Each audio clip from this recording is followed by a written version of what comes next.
Budget آ گیا، petroleum مصنوعات، گاڑیاں اور سولر پینلز مہنگے، تنخواہ دار کے لیے ٹیکس میں کمی، جائیداد کی خرید و فروخت پر ریلیف۔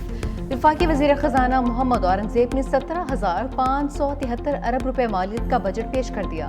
پیٹرولیم مصنوعات پر ₹2.50 فی لیٹر کاربن لیوی عائد، مالی سال 2026-27 میں بڑھا کر ₹5 لیٹر کر دیا جائے گا۔ بجٹ میں گاڑیاں بھی مہنگی، پیٹرول اور ڈیزل کے ساتھ ہائیبرڈ گاڑیوں پر یکساں ٹیکس نافذ، 18% عمومی سیلز ٹیکس تمام گاڑیوں پر عائد کرنے کا اعلان۔ آئندہ مالی سال میں سولر پینلز بھی مہنگے ہوں گے، پاور سیکٹر کی سبسڈی میں 160 ارب روپے کی کمی۔ وزیر خزانہ محمد اورنگزیب کہتے ہیں، درآمد شدہ اور مقامی طور پر تیار سولر پینلز کے درمیان مسابقت میں برابری یقینی بنانا ہے۔ سولر پینلز کی درآمدات پر 18% کی شرح سے ٹیکس عائد کرنے کی تجویز دے دی۔ ای کامرس پلیٹ فارمز کے لیے کوریئرز اور لاجسٹک خدمات والے اداروں پر 18% سیلز ٹیکس وصول ہوگا۔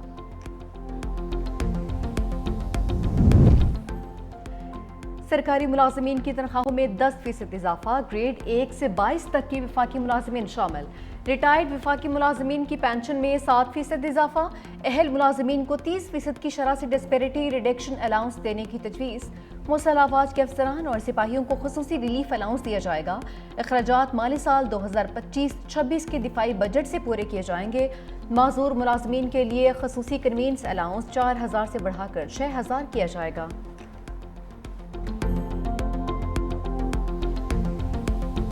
لوگوں کے لیے آمدنی کے سلیبز میں انکم ٹیکس کی شرحوں میں نمایاں کمی کی تجویز ہے۔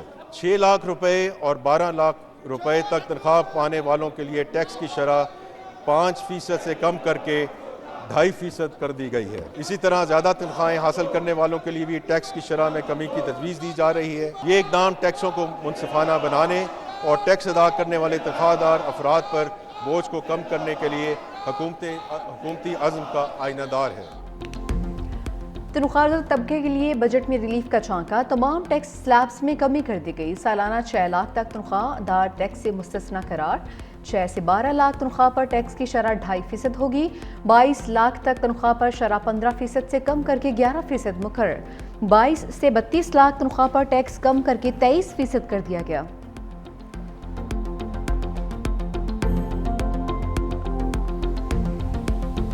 جائیداد کی خریداری پر ود ہولڈنگ ٹیکس کی شرح 4% سے کم کر کے 2.5% اور 3.5% سے کم کر کے 2% اور 3% سے کم کر کے 1.5% کرنے کی تجویز ہے۔ کمرشل جائیدادوں، پلاٹس اور گھروں کی منتقلی پر گزشتہ سال عائد کی جانے والی 7% تک فیڈرل ایکسائز ڈیوٹی ختم کرنے کی بھی تجویز ہے۔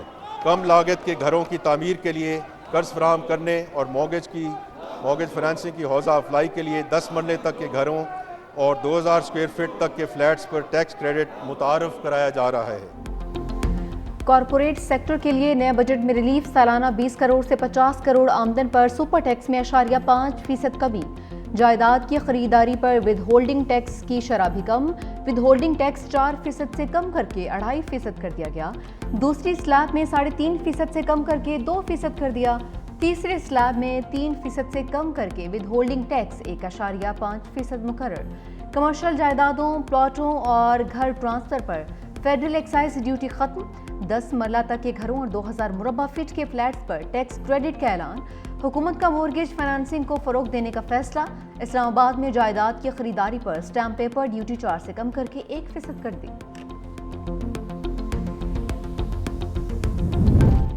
نان فائلرز کے لیے مطلوبہ سہولت میسر نہیں ہے، گاڑیاں اور پراپرٹی خریدنے کی سہولت نہیں ہوگی، نقد رقم نکلوانے پر ایڈوانس ٹیکس کی شرح 0.6 سے بڑھا کر 1% کر دی، 1 لاکھ روپے نکلوانے پر 600 نہیں بلکہ 1,000 کٹوتی ہوگی، غیر رجسٹرڈ کاروبار والوں کے گرد گھیرا تنگ، سیلز ٹیکس چوری کو روکنے کے لیے سخت اقدامات، بینک اکاؤنٹس منجمد، جائیداد کی منتقلی پر پابندی، کاروبار کو سیل اور سامان ضبط کرنے کے اقدامات تجویز۔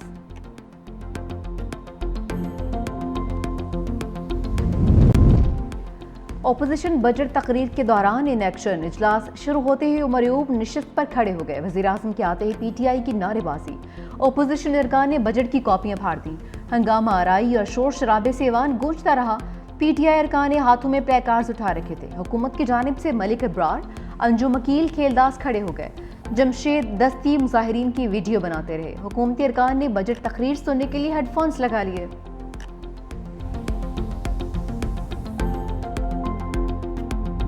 کے لیے 1927 ارب روپے کی تجویز، سبسڈی کے لیے 1186 ارب روپے مختص، آبی وسائل ڈویژن کے لیے 133 ارب روپے مختص، انرجی سیکٹر کی 47 ترقیاتی اسکیموں کے لیے 90 ارب روپے رکھے گئے ہیں۔ وزیر خزانہ کہتے ہیں 1000 زرعی گریجویٹس کو چین بھیجا جا رہا ہے۔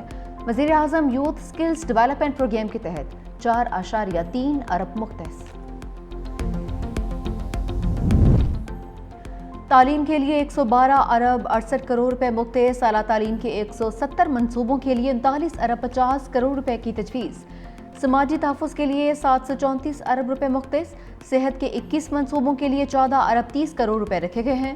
آزاد کشمیر، گلگت بلتستان اور ضم شدہ فاٹا کے لیے 164 ارب روپے مختص، آزاد کشمیر اور گلگت بلتستان کے لیے 48 ارب، ضم شدہ فاٹا کے لیے 68 ارب روپے مختص۔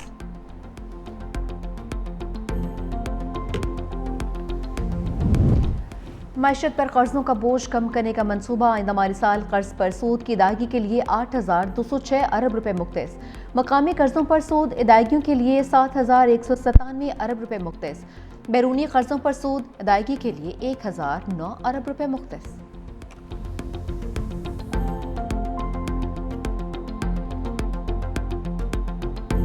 یہ وہ بجٹ ہے جو کہ ملکی معیشت کے اوپر یہ ایک حملہ ہے، یہ ایک اقتصادی پھانسی گھاٹ ہے۔ 45% وہ جو لوگ خطے غربت کے اس سے نیچے چلے گئے ہیں، ان کے لیے آپ نے کیا کیا ہے؟ تنخواہ دار طبقے کی آپ نے بات کی ہے۔ جب آپ یہ 10% کا انکریز اس سالانہ 22 لاکھ والے کو دیں گے تو آج آ کے بچت جو ہے وہ صرف 25,000 ٹیکس یا 30,000 ٹیکس بنتی ہے، اس سے زیادہ نہیں بنتی ہے۔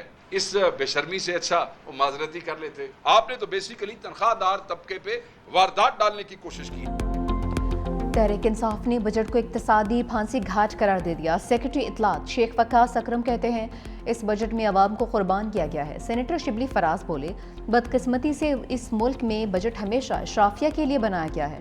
سنی اتحاد کونسل کے سربراہ حامد رضا نے 365 نیوز سے گفتگو میں کہا وزیر خزانہ کی تقریر الفاظ کا مکروہ گورکھ دھندا ہے۔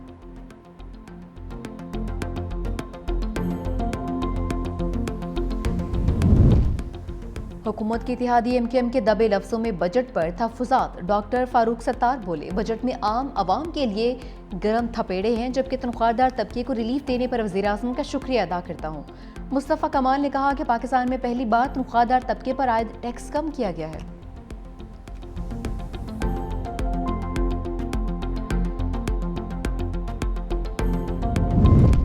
سندھ کے عوام کو وفاقی بجٹ سے امیدیں تھیں جو پوری نہیں ہوئی ہیں۔ سینئر وزیر سندھ شرجیل میمن کی تنقید، کہا کہ حیدرآباد سکھر موٹر وے اور K4 منصوبے کے لیے خاطر خواہ رقم نہیں رکھی گئی، کم رقم مختص ہونے سے دونوں منصوبے متاثر ہوں گے۔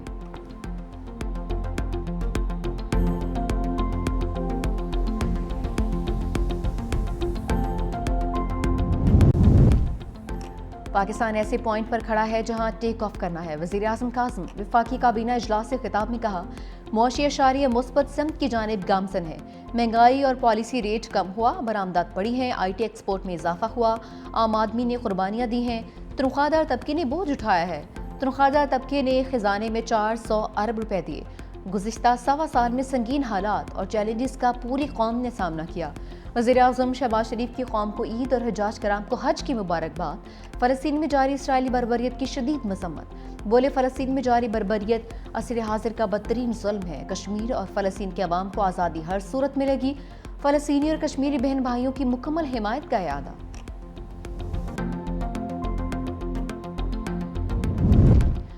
روس خطے میں امن یقینی بنانے میں کلیدی کردار ادا کر رہا ہے۔ صدر آصف علی زرداری کا روس کے قومی دن پر تقریب سے خطاب، کہا پاکستان اور روس کے درمیان دوستی کے رشتے مضبوط ہوں گے۔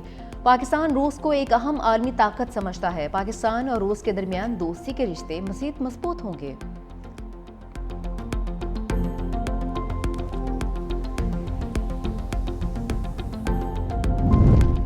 بلاول بھٹو زرداری برطانوی پارلیمنٹ میں کشمیریوں کی آواز بن گئے، کہا کہ جب بھی جنگ ہوتی ہے تو سب سے زیادہ متاثر کشمیری ہوتے ہیں۔ برطانوی پارلیمانی ارکان نے مسئلہ کشمیر اجاگر کرنے کا وعدہ کیا ہے۔